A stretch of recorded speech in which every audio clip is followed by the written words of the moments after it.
Python puzzle 36 your time starts now. चलिए friends, सबसे पहले इस कोड का आउटपुट देख लेते हैं। तो इस कोड का आउटपुट है 0112। चलिए समझते हैं आउटपुट कैसे आया।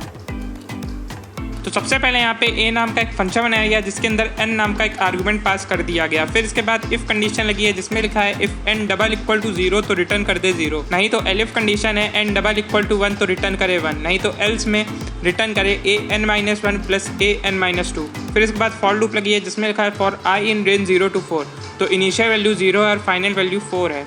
फिर इसके बाद प्रिंट किया गया है ai एंड। तो यहाँ पे ai जो है ये फंक्शन को कॉल कर लिया गया। तो सबसे पहले i की वैल्यू 0 होगी तो a 0 हो जाएगा।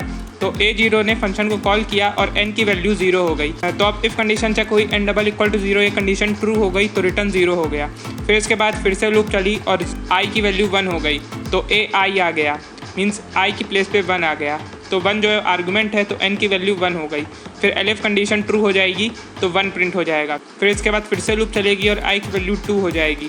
फिर a 2 हो गया तो अब n की वैल्यू 2 हो चुकी है। फिर इसके बाद इफ़ कंडीशन चेक हुई फॉल्स हो गई, एलिफ कंडीशन चेक हुई फॉल्स हो गई।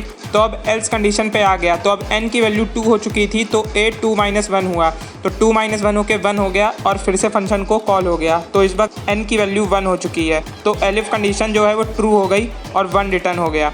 तो यहाँ पे 1 आ गया। फिर प्लस होके an-2 लिखा हुआ है तो 2 - 2 होके 0 हो गया। तो फिर से फंक्शन को कॉल हुआ और n की वैल्यू 0 हो चुकी है तो रिटर्न 0 हो गया। तो 1 + 0 ये 1 आ गया।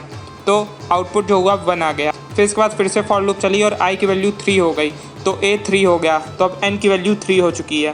तो इफ़ कंडीशन फॉल्स हो गई, एलिफ कंडीशन फॉल्स हो गई तो एल्स कंडीशन पे आ गया। फिर a 3 - 1 होकर 2 हो गया। तो फिर से फंक्शन को कॉल हुआ तो n की वैल्यू 2 हो चुकी है। फिर से एल्स कंडीशन पे आ गया और a 2 - 1 होके फिर से जो n की वैल्यू है 1 हो चुकी है।